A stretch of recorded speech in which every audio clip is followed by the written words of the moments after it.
महायुगपिते तटे भीमरक्तम वरम पुंडरीकाय दंतो मुनींद्रं समागत प्रतिष्ठम तमानंदकंदम परब्रह्मलिंगम भजे पांडुरंग।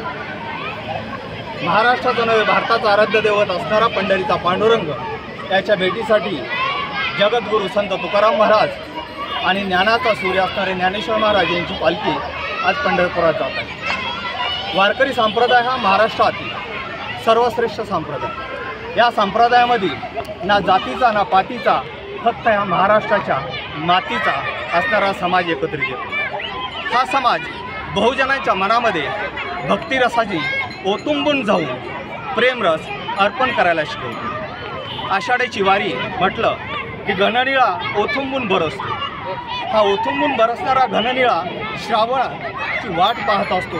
तसाच हा प्रेमरसाने भरलेला महासागर लाखोंच्या जनसमुदायाने पंढरीच्या पांडुरंगाच्या भेटीला निघालेला आहे। तीच भेट ज्ञानाची आहे, गुणाची आहे, कीर्तीची आहे। महाराष्ट्रातील याच वारीची परंपरा पाळेमुळे विद्यार्थ्यांमध्ये रुजवण्याच्या दृष्टिकोनातून रयत शिक्षण संस्थेचे Mahatma Phule junior college of education येथील या कॉलेजचे प्राचार्य आदरणीय सांगळे साहेब, माझे सगळे सहकारी अध्यापकाचार्य आणि विद्यार्थीगण यांनी यावर्षी या दिंडीचं आयोजन केलेलं आहे। ही दिंडी ज्ञान यांची दिंडी असून ती जाताना शूरवीर हिंदवी स्वराज्याचे संस्थापक जगद्गुरू संस्थापक छत्रपती शिवाजी महाराज यांच्या कोळी नाक्याच्या पुतळ्यास पुष्पांजली अर्पण करून ज्यांनी बहुजनांच्या घरामध्ये ज्ञानमय अंधार असणारा अंधार ज्ञानमय प्रकाशाने दूर करण्यासाठी